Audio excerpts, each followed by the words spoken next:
Bienvenue à tous et à toutes. Je suis très heureux de vous accueillir aujourd'hui dans le cadre de ce cours, le cours de Physique 2. Permettez-moi tout d'abord de me présenter. Je suis Smaïl Tedjini, professeur à l'Institut national polytechnique de Grenoble. J'enseigne l'électromagnétisme appliqué, les applications en radiofréquence et en optoélectronique. Le cours que nous allons commencer aujourd'hui s'intitule Physique 2. Mais avant de commencer le cours, nous allons délimiter le contenu de ce cours et le thème que nous allons aborder. Vous savez certainement que la physique est constituée de plusieurs domaines. Vous avez probablement déjà vu des domaines tels que la mécanique, ou la thermodynamique, ou l'optique, mais il y en a d'autres, par exemple la physique nucléaire. Ce qui va nous intéresser dans le cadre de ce cours-là, c'est l'électromagnétisme. L'électromagnétisme est un des domaines les plus vastes de la physique.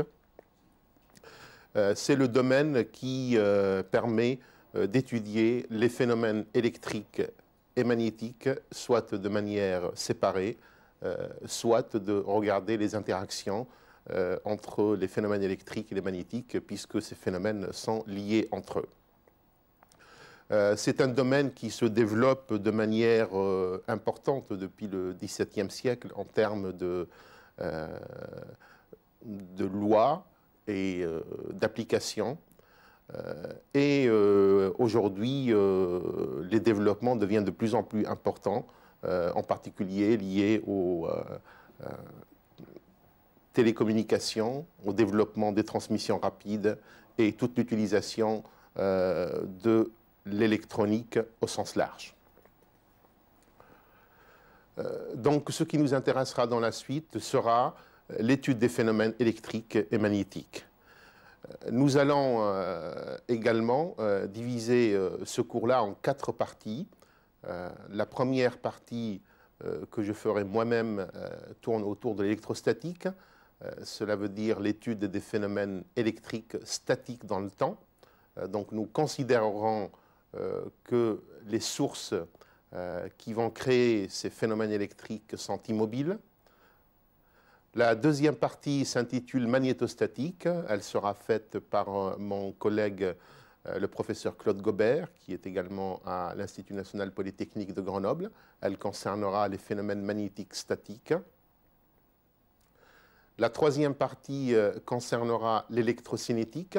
Là, il s'agit d'étudier les phénomènes électriques et magnétiques faiblement variables dans le temps.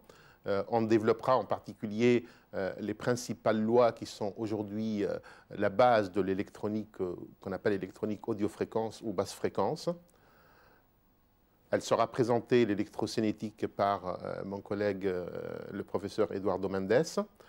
Et enfin, la dernière partie concerne les phénomènes rapides. Il s'agit des problèmes de propagation et en particulier des applications optiques, puisque l'optique, même si ça constitue une branche de la physique, elle fait partie de l'électromagnétisme, puisqu'elle est régie par les mêmes lois que les autres domaines de l'électromagnétisme. Cette partie sera présentée également par mon collègue Jean-Emmanuel Broquin. Alors, si vous voulez bien, on va attaquer la première partie qui concerne l'électrostatique. Donc, nous allons avoir un certain nombre de leçons sur cette partie-là. D'abord, regardons les objectifs du cours. Donc, nous allons évidemment commencer par introduire les lois fondamentales de l'électrostatique. Nous verrons que toutes ces lois peuvent être déduites à partir d'une loi qui était d'ailleurs proposée suite à des expérimentations, qui est la loi de Coulomb, la loi fondamentale de l'électrostatique. Nous étudierons les effets électriques, c'est-à-dire créés par des charges au repos, les interactions, les énergies, et nous essayerons d'analyser un certain nombre de situations concrètes qui sont présentes en électrostatique. Le plan du cours, donc nous allons avoir un premier chapitre qui concerne les charges et le champ électrique. Ensuite, un élément extrêmement important qui est le théorème de Gauss, une des lois les plus importantes de l'électrostatique. Le potentiel et l'énergie électrostatique. Ensuite, nous regarderons ce qu'on appelle les équations locales. Nous verrons que pour les lois de l'électrostatique, on peut faire appel à deux types de lois. Des lois qui doivent être obéies sur une proportion de l'espace, ou des lois qui doivent être obéies en tout point. Donc c'est ce qu'on appelle des lois locales. Ensuite, nous verrons les conducteurs en équilibre électrostatique. On introduira le concept de condensateur ou de capacité, composant très important en électronique. Et nous finirons la partie électrostatique par un cours qui concerne les diélectriques, et en particulier le champ électrique dans la matière et les interactions qui peuvent exister. Voilà, donc là j'ai fini l'introduction pour le plan du cours, et on va réellement attaquer la première leçon du cours d'électrostatique, et cette leçon donc concerne les charges électriques et le champ électrique. Là aussi, on sera amené à aborder quelques points. Le premier concerne le concept de charge électrique. Qu'est-ce que c'est une charge électrique? On verra une des propriétés des charges électriques, à savoir la conservation. Donc, il y a beaucoup de quantités en physique qui se conservent. La charge électrique en est une. La quantification, une autre propriété de la charge électrique. La loi de Coulomb, je l'ai citée tout à l'heure, donc là on sera amené à donner cette expression et à voir les conséquences de la loi de Coulomb. Le champ électrique, donc grandeur qu'on va déduire à partir de la loi de Coulomb. Et nous finirons ce chapitre-là par l'introduction de la notion de potentiel électrique, qui sera d'ailleurs abordée dans les chapitres suivants. La charge électrique est une propriété de la matière, au même titre que la masse. Lorsqu'on prend un objet, donc on sait déterminer une certaine masse, on sait également déterminer une certaine charge électrique. Maintenant, pour mieux comprendre la charge électrique, il faut regarder la matière au niveau atomique et parler plutôt de charge élémentaire. On sait que la matière est constituée dans ses composants les plus petits, ou dans ses proportions les plus petites, par des atomes. L'atome lui-même est constitué d'un noyau. Le noyau constitué de deux particules élémentaires, ou plutôt de plusieurs particules élémentaires de deux catégories, des protons et des neutrons. Donc ça constitue le noyau. Et tout autour du noyau, nous avons ce qu'on appelle les nuages électroniques, c'est-à-dire des électrons qui sont autour du noyau. Alors tous ces éléments-là ont des propriétés, des propriétés à la fois en termes de masse et en termes de charge électrique. Aujourd'hui, on sait avec certitude que le proton a une charge électrique qui s'exprime en une unité qu'on appelle le coulomb, qui est l'unité pour mesurer les charges électriques, et qui fait 1,602 10 à la puissance moins 19 coulombs. On sait également qu'il existe deux types de charges que nous appelons positives et négatives par convention. Il n'y a pas d'aspect positif dans la charge positive, ni d'aspect négatif d'ailleurs dans la charge négative, mais c'est simplement une convention qui a été adoptée, qui consiste à donner le terme de charge positive pour le proton et le terme de charge négative pour l'électron. Ce qui est remarquable, c'est que la valeur de la charge est la même pour l'électron ou pour le proton. Ce qui change, c'est uniquement le signe. Là, c'est une loi de la nature, ou je dirais c'est une caractéristique de la nature. Le fait qu'on a cette égalité parfaite va nous conduire à ce qu'on appelle la neutralité, qu'on verra par la suite.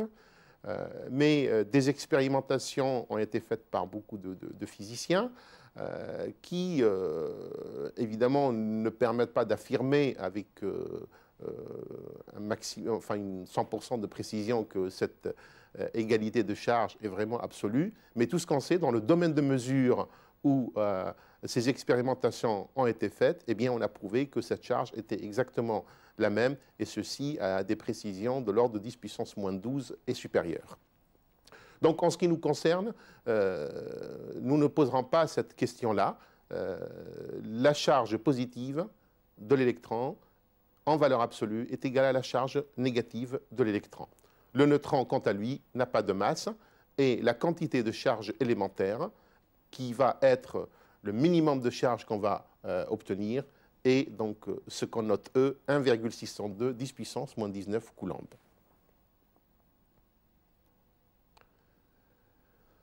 Lorsqu'on travaille avec des charges macroscopiques, évidemment, elles seront vues par nous comme un ensemble ou comme une association de charges microscopiques. Ce qu'il faut remarquer, c'est que la charge macroscopique comprend une quantité très importante de charges microscopiques, et on le verra par la suite. Ceci ne nous permettra pas toujours de parler de charges ponctuelles. On sera amené à définir des distributions de charges, parce que simplement les charges macroscopiques en termes de quantité sont beaucoup plus importantes que la charge microscopique. Neutralité, je l'ai dit tout à l'heure, donc étant donné que l'ensemble des charges positives ou la somme des charges positives est égale à la somme des charges négatives à l'état naturel de la matière, donc l'état naturel est assuré par la neutralité électrique. Le monde serait extrêmement différent si cette neutralité-là n'était pas présente, c'est-à-dire que nous avions une petite différence entre la valeur absolue de la charge positive et la valeur absolue de la charge négative. Comment peut-on créer des charges? De manière très simple. L'une des manières qui a été d'ailleurs remarquée dès l'Antiquité, c'est le frottement. Étant donné que nous avons tout à l'heure que la matière est constituée d'atomes et que l'atome sur sa couche supérieure comprend un certain nombre d'électrons, on comprend que, eh bien, on peut essayer de retirer des électrons ou d'amener des électrons. Alors effectivement, si on prend deux matériaux et qu'on les frotte les uns sur les autres, eh bien, on peut arriver à cette situation-là, c'est-à-dire séparer des électrons d'un matériau pour les mettre sur l'autre matériau. C'est l'exemple de la soie. Si vous prenez de la soie et si vous frottez une baguette de verre, eh bien, on va obtenir une charge positive. C'est-à-dire que dans ce cas-là, on va retirer des électrons. Une autre expérience, on prend cette fois-ci de la fourrure et on frotte un bâtonnet d'ambre ou d'ébonite. Là, on va obtenir des charges d'une autre nature, on va obtenir des charges négatives, c'est-à-dire qu'on va amener cette fois-ci des électrons et non pas retirer comme tout à l'heure. Donc vous voyez que par un simple phénomène de frottement, on peut créer ces charges-là et tout un chacun peut faire ce type d'expérience chez lui. Elles sont très très faciles à mener. Il faut savoir également que les premiers générateurs qui ont été faits de l'électricité, qui ont permis d'ailleurs d'étudier les lois de l'électricité, sont basés sur ce principe-là, le principe de frottement de deux corps, l'un sur l'autre, pour produire l'électricité nécessaire pour faire les expérimentations, jusqu'à l'apparition des piles qui ont été introduites par Volta.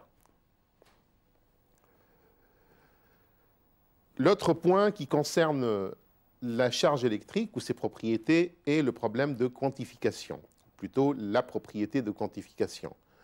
Là, je ne vais pas rentrer beaucoup dans les détails, on l'a montré, la charge électrique ne peut exister qu'en quantité discrète, on dit qu'elle est quantifiée. Cela veut dire que pour une charge donnée, elle est égale à un ensemble de charges élémentaires. Et cette charge élémentaire est la charge E ou la charge de l'électron.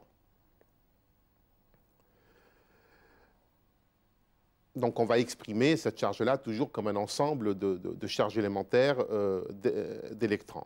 Alors ceci étant, une fois encore, que dans la pratique, on sera amené à ne pas regarder trop en détail cette caractéristique de quantification, parce que, évidemment, les quantités de charge qu'on va traiter dans la pratique, bien qu'elles soient beaucoup plus petites que l'unité de mesure, à savoir le coulomb, par contre, le nombre qui intervient, le nombre de charges élémentaires, est tellement élevé qu'en première approximation, on peut considérer qu'il s'agit d'une charge continue. Mais en réalité, évidemment, la quantification est vérifiée. La conservation est une autre caractéristique ou une autre propriété de la charge électrique. Alors la conservation est une caractéristique qui intervient beaucoup en physique. Elle concerne des systèmes isolés. On peut appeler un système isolé s'il n'échange ni matière ni énergie avec le reste de l'univers. Dans ce cas de figure, eh bien, une loi de la physique consiste donc à assurer la conservation en disant que la charge électrique totale d'un système isolé reste toujours constante.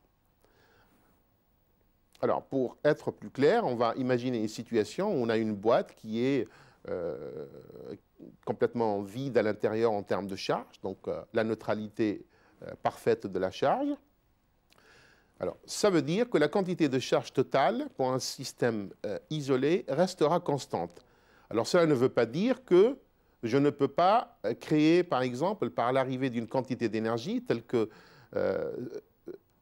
le schéma le présente. Par exemple, un photon peut être absorbé et se transformer à l'intérieur, mais pour assurer la conservation de la quantité de charge totale, eh bien, il va y avoir apparition d'une charge négative et d'une charge positive, de telle manière à ce que la somme soit toujours nulle, et donc on a toujours la même quantité de charge avant et après le phénomène. C'est le phénomène de conservation. La charge continue, donc là c'est, je dirais, ce qu'on va être amené à étudier dans les situations pratiques. Les charges qu'on va utilisées ne seront pas souvent discernables. On ne peut pas les identifier une par une. Et là, lorsque je parle de charge, je parle bien de charges élémentaires, donc les constituants élémentaires.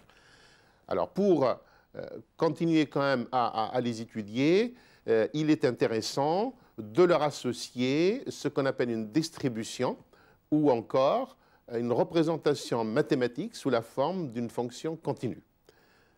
Donc c'est une manière de décrire la présence de charges dans l'espace par une fonction mathématique. Alors on peut déjà distinguer selon les situations 3 types de distribution en volume. Donc on peut imaginer que nous avons un volume dans lequel il se trouve des charges. Donc on va associer une distribution volumique. En surface, donc on peut travailler uniquement sur une surface. Ça peut par exemple être un plan conducteur ou une distribution qu'on appelle linéaire, où cette fois-ci on travaille uniquement sur un chemin. C'est par exemple le cas d'un câble métallique. Alors, comment on définit ces distributions? Donc, de la manière suivante, imaginons qu'on prenne une partie de l'espace, qu'on délimite un petit volume, qui est noté ici delta tau. Ce volume-là va contenir une quantité de charges qui ne seront pas discernables, évidemment, à l'échelle macroscopique. On va définir la quantité, la fonction mathématique ρ de R, R étant la position où est pris cet élément de volume delta tau, delta Q étant la quantité de charge à l'intérieur de ce volume-là. Si on calcule le rapport entre les quantités delta Q et delta tau, eh bien on définit la densité de charge. Et comme il s'agit d'une représentation mathématique, eh bien on va essayer de prendre delta tau le plus petit possible, c'est-à-dire faire tendre ce volume-là à 0, de telle manière à arriver à la définition mathématique de la dérivée de la quantité de charge par unité de volume. Dans ce cas-là, on obtient ce qu'on appelle la distribution volumique de charge qui va s'exprimer en coulomb par mètre cube. Là, il faut faire attention. Je vous ai dit que que la charge est une quantité quantifiée. Donc, on peut imaginer que le delta tau, on va le prendre petit, mais pas trop petit non plus. Puisque si on prend un delta tau extrêmement petit, on va arriver à la distribution élémentaire et donc au phénomène de quantification. Pour la distribution en surface, on va opérer à peu près de la même manière. Donc on va considérer une surface, ici schématiquement représentée par ce diagramme-là, et on va sélectionner donc, un élément de surface delta S. Sur cet élément de surface, nous allons évidemment avoir une quantité de charge.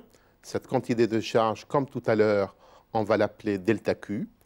Nous allons définir donc, la quantité sigma en fonction de R. Donc R représente la position où se trouve la surface. Nous allons faire le rapport entre les deux quantités, delta Q sur delta S, et de la même façon que tout à l'heure, nous allons faire tendre delta S vers 0 pour arriver à la dérivée d'un point de vue mathématique de la fonction quantité de charge par unité de surface. Alors, la densité sigma R, c'est ce qu'on appelle la densité surfacique ou la distribution surfacique. Elle s'exprime en coulomb par mètre carré. Là aussi, on peut faire la même remarque que pour la distribution volumique. Évidemment, si mathématiquement le delta S, il faut le tendre vers 0 pour arriver à la notion de dérivée, eh bien, d'un point de vue physique, ce n'est pas tout à fait vrai, puisque nous serons confrontés au problème de quantification que nous avons déjà évoqué. Troisième type de distribution, ce sont les distributions linéiques. Là aussi, on va choisir cette fois-ci un chemin.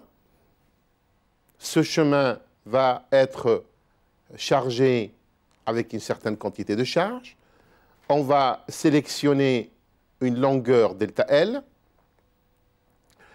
Et de la même façon que pour les deux autres distributions, nous allons définir une fonction que nous appellerons lambda de R ici. Delta Q sur delta L, delta Q étant la quantité de charge présente sur cet élément de chemin delta L. Donc là aussi, il suffit de faire tendre delta L vers 0 pour arriver à la dérivée, mathématiquement parlant, de la quantité Q, et on arrive à la densité de charge par unité de longueur ou la distribution linéique. Donc là, nous nous exprimons en coulomb par mètre. Ces trois distributions constituent des choses que nous devons connaître à chaque fois que nous sommes confrontés à un problème d'électrostatique. Donc, pour aborder la loi de Coulomb, nous avons jusqu'à maintenant identifié que la charge électrique peut exister soit sous forme ponctuelle, localisée en un point, soit sous forme de distribution. Distribution, ça peut être volumique, surfacique ou sous forme linéaire. Nous allons maintenant aborder la loi de Coulomb. Alors, la loi de Coulomb est une loi qui a été établie plutôt de manière expérimentale et en s'inspirant de la loi de gravitation développée par Newton. Donc, elle porte le nom de la personne qui a mis au point cette loi-là. Et elle concerne l'interaction entre deux charges électriques, ou la force qui peut s'exercer entre deux charges électriques. Alors, juste un petit rappel sur la notion d'interaction. Vous savez qu'en physique, il existe plusieurs interactions. Il y en a 4 qui sont considérées comme les plus importantes. Il y a l'interaction qui est due à la masse, c'est ce qu'on appelle la force d'attraction entre deux masses, c'est celle qui a été établie par Newton. L'interaction de Coulomb qu'on va voir aujourd'hui, qui s'appelle la force électrique. Et puis, il y a d'autres interactions qui sont plutôt d'origine nucléaire, donc c'est l'interaction électronucléaire, qu'elle soit forte ou faible, mais ces interactions-là interviennent à des distances très très courtes et ne nous intéressent pas dans le cadre de ce cours-là. Alors la loi de Coulomb se base sur les observations expérimentales suivantes, à savoir si vous prenez deux charges que nous considérons comme ponctuelles, c'est-à-dire présentes uniquement en un seul point de l'espace, si les deux charges sont identiques, donc là une charge positive et une charge positive, eh bien les deux charges vont exercer l'une sur l'autre une force de répulsion, c'est-à-dire que les charges ont tendance à s'écarter, que ces charges soient toutes les deux positives ou toutes les deux négatives. Donc les charges de même signe se repoussent. Si maintenant on prend des charges de signes différents, une charge positive et une charge négative, eh bien on va avoir cette fois-ci une force d'attraction entre les deux charges. Donc les charges de signes contraires vont s'attirer. Donc ça, c'est les observations qualitatives. Maintenant, nous allons voir comment peut-on quantifier tout ça. Donc on va considérer deux charges ponctuelles. Donc la charge que j'ai appelée Q+, et Q'+. Cette charge-là va exercer une force sur celle-là, que j'ai notée ici FQ', et cette charge-là va exercer une force sur celle-là, que j'ai notée FQ. J'ai identifié également un vecteur unitaire, c'est-à-dire un vecteur qui a un module qui est égal à 1, et qui représente en fait la droite reliant les deux charges. La force de Coulomb, donc ça c'est la même situation lorsque nous avons deux charges de nature opposée, donc on va définir simplement les orientations des forces qui vont intervenir. La force de Coulomb nous dit que la force est égale au produit des deux charges, donc Q' multiplié par Q, divisé par R carré, R étant la distance entre les deux charges. Cette force est orientée sur cette droite-là, donc on sait qu'elle est une force de répulsion ou d'attraction selon que les charges sont de même signe ou opposées, et avec un coefficient K. Ce coefficient K s'exprime sous la forme 1 sur 4pi epsilon 0. C'est une constante de la nature où on fait introduire la quantité epsilon 0, 8,854, 10 à la puissance moins 12, farad par mètre, qu'on peut également exprimer sous la forme de coulomb carré sur Newton et mètre carré. Alors, la valeur de ce facteur K est faite de telle manière à être compatible avec le système d'unité internationale, mètre, kilogramme et seconde, etc. Donc, les deux forces que nous avons, force de répulsion et force d'attraction entre les deux charges. Cette force-là doit certainement vous rappeler quelque chose, puisque en mécanique, la force de attraction entre deux charges, entre deux masses, s'exprime exactement de la même manière, où Q' et Q ne sont plus des charges, mais sont les valeurs des deux masses en question, et le coefficient K est ce qu'on appelle la constante de gravitation. La dépendance en 1 sur R carré est très importante, puisqu'elle va conduire à un certain nombre de propriétés physiques. C'est ce qu'on appelle un champ central en physique. Donc c'est exactement la même loi que nous avons. La seule chose qui change entre les deux, enfin il y a au moins deux choses qui changent, il n'y en a pas qu'une seule. La première, eh bien, c'est que la force de l'interaction n'est pas la même.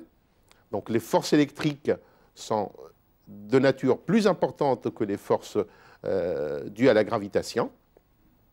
Et la deuxième constatation, qui est cette fois-ci due à la nature même des charges électriques, nous avons deux types de charges électriques, donc nous avons des forces d'attraction et des forces de répulsion. En mécanique, évidemment, il n'y a qu'un seul type de masse qui est connu et nous n'avons que des forces d'attraction.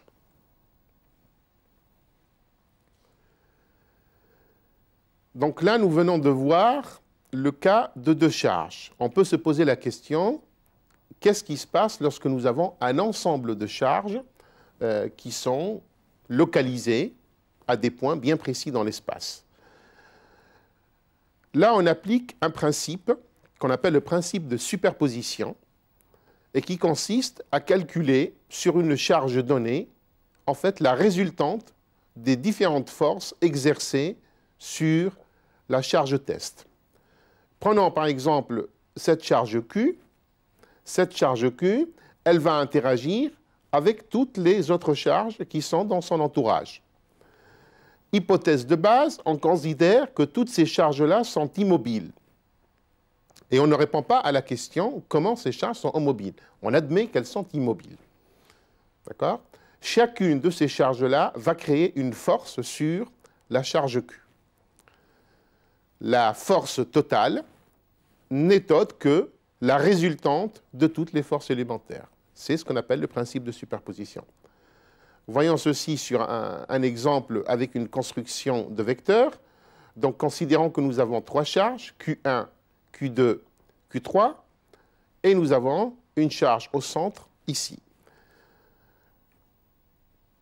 Les forces que nous avons, donc on voit que la charge Q3 exerce une force de répulsion sur cette charge-là, que nous avons notée F3. La charge Q2 exerce également une force de répulsion, qui est appelée F2, et la charge Q1 exerce également une force de répulsion qui est appelée F1. On fait la construction ou la résultante de ces trois forces-là, F1, F2 et F3, de manière vectorielle, on obtient la force résultante totale. C'est ce qui est résumé sur cette expression-là. La force appliquée sur la charge Q, c'est la somme de toutes les charges appliquées sur la charge Q à partir des charges élémentaires QI. Donc ici, nous avons un exemple où il y a 3, donc le N serait 3. Et chacune de ces forces-là, eh bien, on la déduit à partir de la loi de Coulomb ou de la force d'interaction entre deux charges. Alors, d'un point de vue appliqué, évidemment, lorsqu'on veut faire ce problème-là, eh bien, on sera amené à décomposer sur un système d'axes. Cela peut être un système d'axes cartésien, chacune des forces F1, F2, F3, et puis après, calculer la somme des composantes sur chacune des deux directions pour trouver la force résultante exercée sur la charge Q. Bien, nous avons fini maintenant avec la charge électrique. Nous allons introduire la notion de champ électrique. Alors, pour introduire cette notion, je vais simplement reprendre la force de Coulomb et je vais essayer de lui trouver une situation équivalente. Donc, nous avons montré que la charge de Coulomb, la force de Coulomb est la force qui s'exerce entre deux charges Q et Q'. Donc, je vais considérer la charge Q'. Je sais donc qu'il y a une force F de Q qui est appliquée sur la charge Q'. J'imagine maintenant que je ne sais pas par quoi est créée cette force-là, mais que je suis capable de la mesurer. À ce moment-là, je peux dire que sur ma charge Q', et s'exerce une force. Tout ce que je sais, ou ce que m'enseigne la loi de Coulomb, c'est que cette force-là est proportionnelle à la charge Q'. Donc, cette force fait apparaître la charge Q' comme facteur de proportionnalité. Je peux simplement regrouper tous les termes que j'ai ici ensemble pour définir une quantité vectorielle que je vais appeler E. Cela veut dire que la charge Q va créer une situation dans l'espace que je vais décrire par ce vecteur E. C'est ce qu'on appelle le champ électrique. Après, une fois que je connais le champ électrique, je n'ai plus besoin de savoir comment il a été créé, ce champ électrique, pour calculer quelle est la force exercée sur la charge Q'. Il suffit simplement de connaître la valeur de ce champ-là au point où se trouve ma charge. C'est la notion de champ électrique.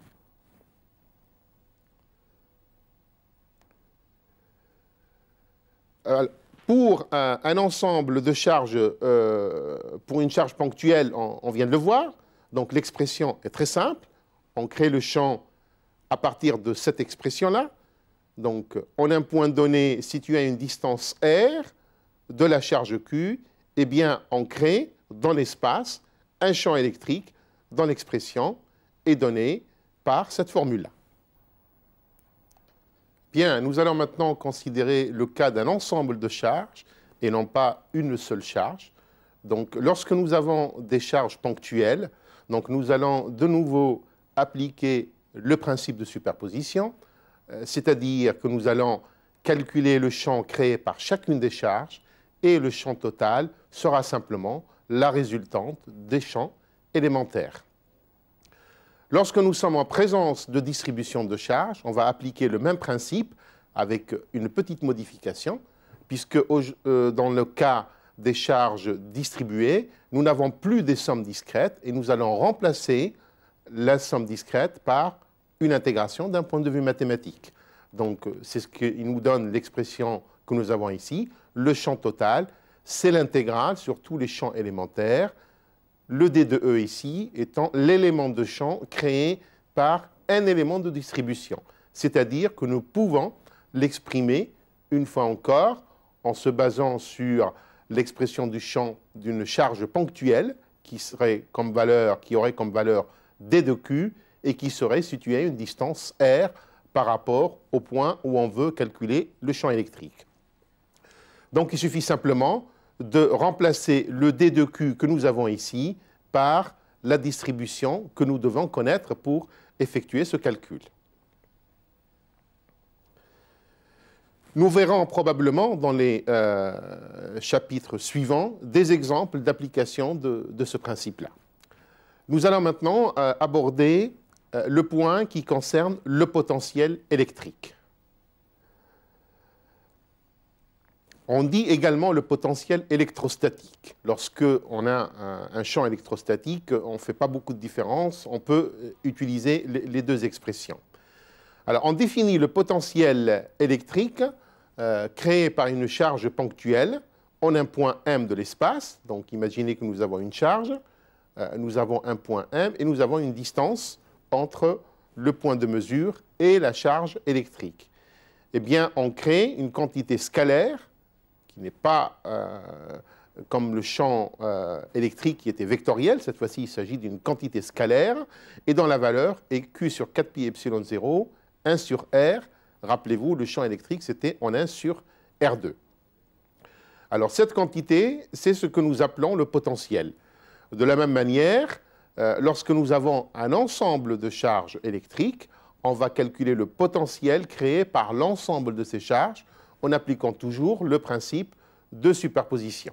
Donc, on va créer, si on a plusieurs charges comme représentées sur le schéma ici, en ce point M, chacune des charges va créer un potentiel qui va s'exprimer Q sur 4 pi epsilon 0 Rm. Après, il suffit simplement de sommer toutes ces contributions-là. S'il s'agit d'une charge distribuée, donc là, on va appliquer le même principe. Donc, on a une charge distribuée ici, D de Q, qui est située à une distance M.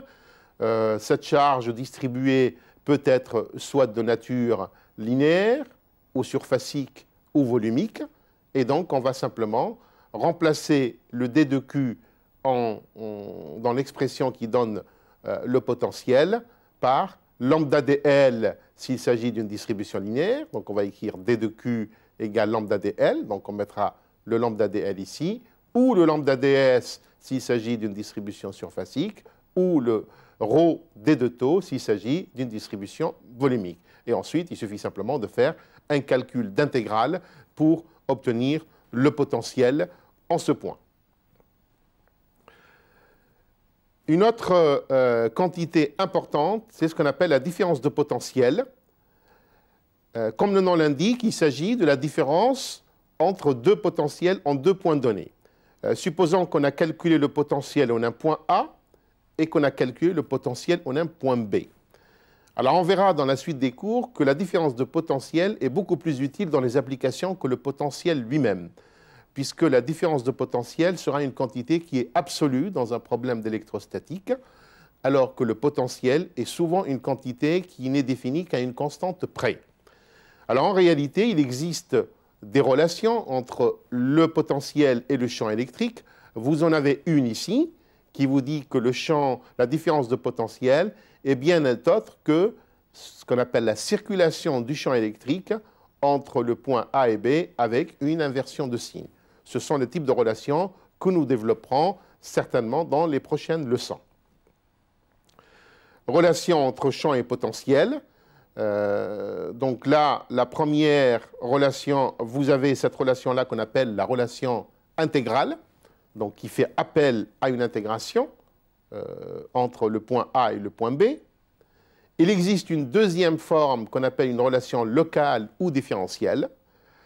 Cette fois-ci, eh bien, on exprime la différence ou la différentielle d de V en fonction du champ électrique.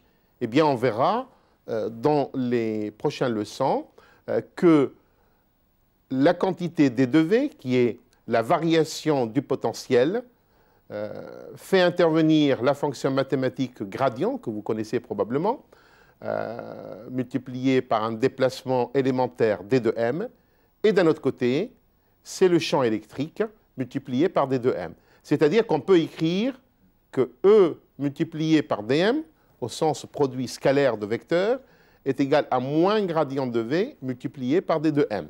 Le moins gradient de V, on peut le calculer évidemment, le gradient n'est qu'un opérateur dont on connaît l'expression, si on connaît la fonction potentielle.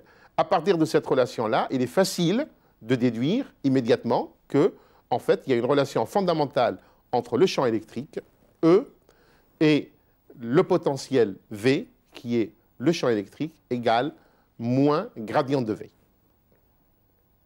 Voilà, nous avons fini pour cette première leçon d'électrostatique. Je vous donne rendez-vous pour la prochaine leçon. Je vous remercie de votre attention et au revoir.